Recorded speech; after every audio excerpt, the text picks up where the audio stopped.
There was nothing sane about Chernobyl. You are dealing with something that has never occurred on this planet.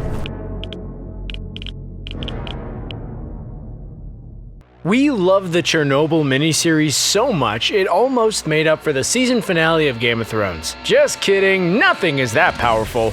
But although Chernobyl was excellent, it packed a lot of details and facts into a relatively short series. We'll let you know what details you missed out on, and what familiar faces you should have noticed among the cast. If you wondered which parts of the series were fact and which were fiction, let us fill you in.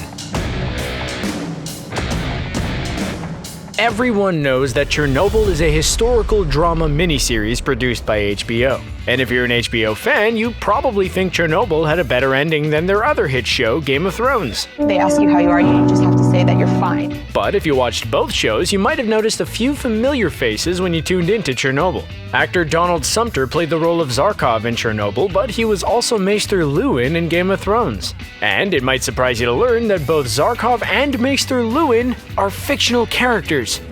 What did you say? That's right, both Zarkov and his speech urging officials not to raise the alarm were manufactured for the show. While we know there was some attempt to contain information, we don't know if people were encouraged to cut the phone lines and spread misinformation about the disaster. Donald Sumter wasn't the only Game of Thrones cast member to make an appearance in the Chernobyl series. While Maester Lewin was a friend to the Stark family, this character was anything but. Actor Michael McElhatton is known for playing Roose Bolton on Game of Thrones. You know, the father of psychopath Ramsay Bolton and guest at the notorious Red Wedding. The Lannisters send their regards. In Chernobyl, he played the part of Andrei Stepashin in the final episode. Stepashin was the prosecutor at the trial around which the episode was based. There was another famous Game of Thrones character in Chernobyl who you might not have noticed. Actor Ralph Ineson played the role of General Tarakanov, who helps get the lunar rovers to clear debris and explore the area. But he was less than helpful in Game of Thrones when he betrayed Theon Greyjoy.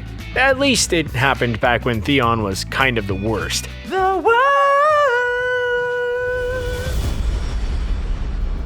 Preventing the steam explosion was no easy task and took some serious risks from some brave people. Chernobyl shows 3 volunteers offered to dive into radioactive water to open the tank valves, but were all of them really all too happy to lay their lives on the line? I couldn't think of a more horrible job if I wanted to. Not according to Alexei Ananenko, who was one of the divers in real life. He was an engineer who had the bad luck of being on duty that day, and his supervisor ordered him to go on the mission. While he technically could have refused, Ananenko says he was the only person there that day who knew where the valves were. So basically, he had no choice but to dive in and help out. There's no denying that Chernobyl was a big deal. And by big deal, we mean the biggest nuclear accident to ever take place. Believe us, we are not trying to understate what happened, but the miniseries makes an unfair comparison at one point. In the show, Valery Legasov is the deputy director of the Kurchatov Institute who helps with the cleanup efforts. He compares the event to Hiroshima, but according to Greenpeace nuclear energy expert Jan Haverkamp, it's a nonsensical comparison. Hiroshima was a nightmare because it exposed a massive number of people to direct radiation. But with Chernobyl, the radioactive material entered the atmosphere and dispersed, making its efforts more indirect and long-term. It's like comparing nuclear apples with radioactive oranges. With shows like Chernobyl, it can be hard to separate fact from fiction sometimes. Ulana Khomyuk is a nuclear physicist who hails from Minsk, but is she a real person?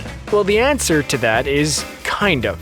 Ulana is a composite character who is meant to represent the roles of many different people involved in the incident. She's played by actress Emily Watson, who claims she represents the many scientists who worked fearlessly and put themselves in a lot of danger to solve the situation. And the fact that Ulana is a woman is a relevant detail you might not have thought much about. The USSR actually has a good track record for training women to take part in STEM fields. Ulana Khomyuk may be based on some real-life people, but that doesn't mean everything she says is factually accurate. In the second episode, we hear her warn the council that a second explosion could occur and it would have dire consequences. Ejecting radioactive material out of the core with a force of 4 megatons definitely sounds bad. But is it accurate? Khomyuk claims it would be fatal to many places, including Poland, Hungary, Romania, and East Germany. And while Chernobyl certainly could have impacted most of Europe, that would have taken a lot of things falling into place. The melting corium would have to hit groundwater, and when it melts, it does so unevenly. So it's really hard to accurately predict the extent of the fallout and where it would have ended up. This is an old-school Game of Thrones throwback from all the way back in Season 1. And let's just say the costuming was shaken up a little bit, so don't feel too bad if you didn't notice this. Actor Mark Lewis-Jones played the role of Shagga, son of Dolph, the leader of the Stone Crows. This hill tribe leader helped get Tyrion Lannister to safety after first endangering him significantly. In Chernobyl, Jones plays General Vladimir Pikolov, who we saw driving the truck out with a dosimeter.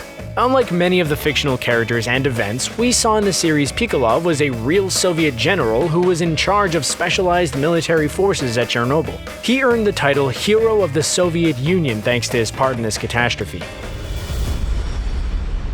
We don't think we're overstating it to say that the Chernobyl disaster was, well, a disaster. It was the most catastrophic nuclear power plant accident in history, both in dollars and lives lost.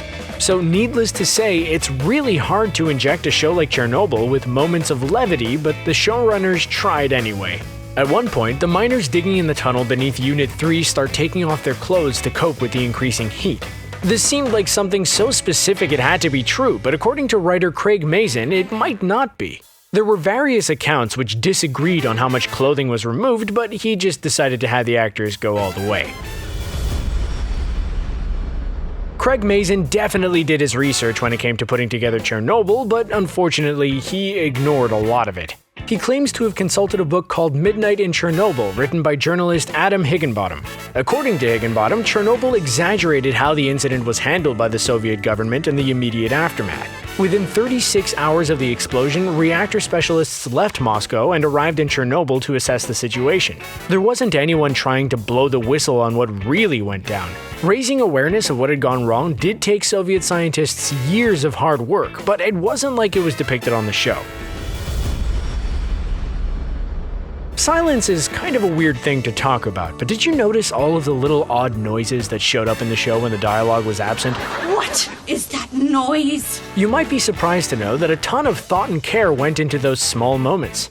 According to director Johan Renck, the sound design crew used extremely sensitive equipment to record sounds of things which you could never guess make noise. For instance, a lot of effort was put into getting a sort of metal buzzing sound which surrounded a door.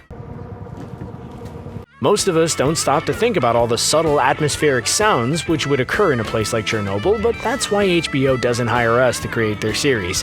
At least, that's what we were going to tell ourselves. We know Johan Renck did a great job on Chernobyl, but you might be wondering if he's ever actually been there. Surprisingly enough, prior to filming, he never had, though he claims it's still on his to-do list. While Craig Mazin made the trip, Johan's ended up getting derailed ironically because it was considered too dangerous. Apparently, on the day he was supposed to leave for the site, the exclusion zone was deemed to be too hot for anyone to visit. Forest fires were raging and Renck's trip was cancelled. Although the person who notified him was apologetic, Renck said after all the research he did leading up to it, he understood more than most people why visiting would be a bad idea under the circumstances. We've seen soldiers in the Chernobyl series, but did you see any members of the Night's Watch from Game of Thrones? Long before an ice dragon blasted apart the wall, Pip was a steward and a friend of Jon Snow, the rightful heir to the Iron Throne. Not that that plot point ever became relevant. Anyway, actor Joseph Alton also made a brief appearance in Chernobyl. He plays the exclusion zone soldier who takes down a cow in an effort to persuade a woman to leave Chernobyl. Persuasive. We also spotted actor James Cosmo, who played one of the miners in Chernobyl. But he had a much more illustrious role in Game of Thrones, where he played Jorah Mormont's father and the Lord Commander of the Night's Watch, Jeor Mormont. In the show Chernobyl, we saw Valery Legasov ask himself the show's tagline, "What is the cost of lies?" It's a catchy question, but is it something Legasov actually said at any point?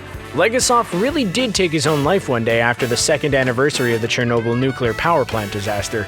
Legasov did have regrets about how Chernobyl was handled and left behind in great detail. He was also bitter about how the authorities had reacted in the aftermath. But his thoughts were on the specific situation, and he didn't muse about the value of truth in such abstract terms. There are 5 episodes of the Chernobyl miniseries, but only one of them has a Russian name. The first episode is called 1:23:45, which represents the time on the clock when Reactor 4 exploded. It occurred at 1:23:45 on April 26, 1986. The second episode is called Please Remain Calm, which is a phrase used at the end of the evacuation announcements playing from the loudspeaker. The third episode is Open Wide O Earth, which is part of a hymn often sung at burials in the Eastern Orthodox Church. This phrase was chosen because the episode ends with the burial of Vasily Ignatenko. While the third episode of Chernobyl was named after a hymn sung at funerals, the fourth episode sounds a little bit cheerier, at least at first. It's called The Happiness of Mankind. Hey, happiness, that's good, right? Well, not really. We all know the Soviet Union was trying to keep secrets from the public and spreading their own propaganda about what happened.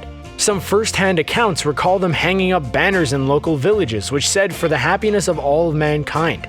Yikes, that is perhaps unsurprisingly grim. The fifth episode of Chernobyl is the only one which has a title that's actually in Russian, and it's called Vishnaya Pamyat. This can be loosely translated to the phrase eternal memory. It's a phrase often spoken at Russian funerals, and a fitting way to end the series. Okay, so this is one thing you might have noticed about Chernobyl, but we're going to shed some more light on the confusing topic. Did you happen to notice that everyone working on the show uses their natural accents instead of Russian ones? Shut the up. What's up with that? According to creator Craig Mazin, he didn't like the idea of having the cast use cliched Russian accents because he worried it would be so distracting it could distract from the story. He experimented with some different voices, but ultimately decided to let everyone speak in the way that they felt the most comfortable. He also decided against casting any American actors, as he believed that might pull the audience out of the story.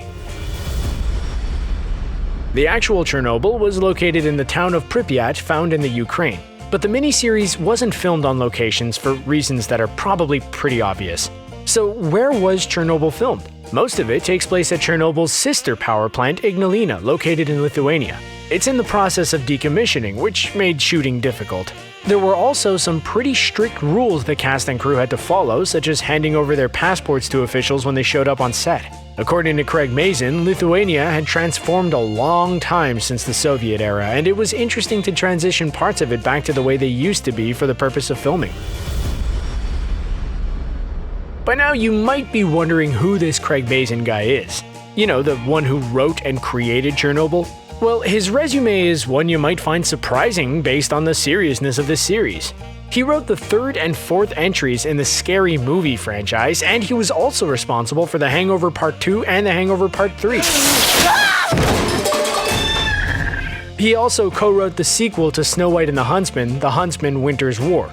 It's safe to say that Chernobyl was a bit of a departure from the sort of thing he usually works on. We know Craig Mazin was responsible for writing Chernobyl, but let's not forget about the director. The series was directed by Johan Renck, who has some impressive entries on his resume. He's directed 3 episodes of Breaking Bad, Hermanos, Mas, and Breakage, as well as the Vatos episode of The Walking Dead. Yeah, Mr. White! Yes, science! So what's his secret to success? Renck isn't shy about facing down challenges like telling a Russian story with a cast of British actors.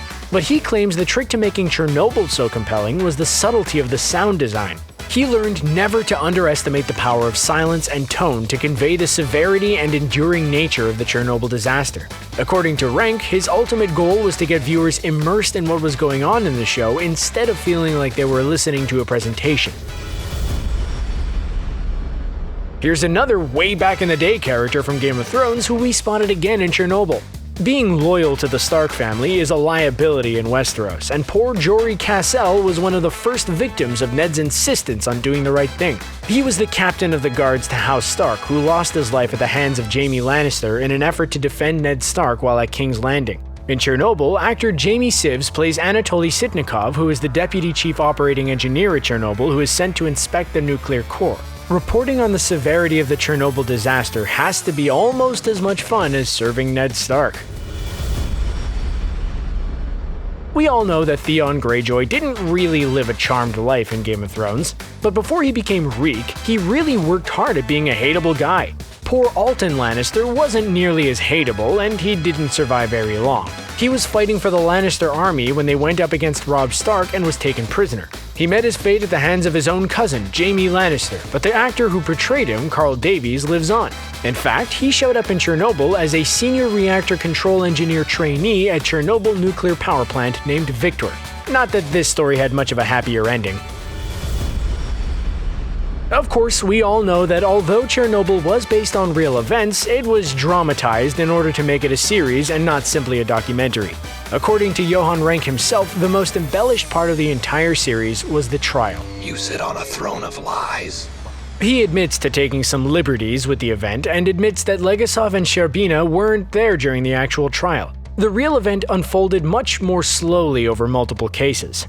But considering Chernobyl is only a 5-parter, we understand why it had to be edited for brevity. While some parts of the series were made up for storytelling reasons, others were surprisingly accurate. During the first episode, we saw 2 men rush into the control room to announce what had happened, and we saw people reacting to it. According to Craig Mazin, this was based on real accounts, and he tried to keep it as accurate as possible. There were some stories that didn't make it into Chernobyl, but everything you saw on screen during this part of the episode actually took place. What didn't make the cut? Mazin claims one story was about a worker who found out the reactor had exploded and promptly went home to take a nap before returning to work. While some stories were left out, others were included as best as they could be considering the circumstances. In case you were wondering, Vasily Ignatenko was a real person who was once a member of the military. The Soviet government invited him to live and work in Chernobyl as part of the paramilitary fire station. He was one of the first firemen to arrive on the scene and received a massive dose of radiation as a result. However, it was difficult to find out anything about his life other than that he existed and was hailed as a hero. The show Chernobyl used his character to show the effect of the disaster on the common people. As we saw in Chernobyl, Vasily Ignatenko did not survive the effects of the radiation he experienced. But the last moments between him and his pregnant wife were very different than what we saw on the show. She was kept away from him as much as possible, and even after he passed, he still wasn't deemed safe. He had to be buried in a sealed zinc casket with cement tiles because of the radiation. We see his wife holding his shoes in the show because his feet were too swollen to wear them. So what are your opinions on the HBO Chernobyl miniseries? Do you think it was way too inaccurate to be enjoyable, or do you think it was a great way to talk about an unspeakable tragedy? Let us know what you think in the comments section, and then click on the subscribe button for more great videos from us here at ScreenRant. Thanks for watching, and we'll see you again next time.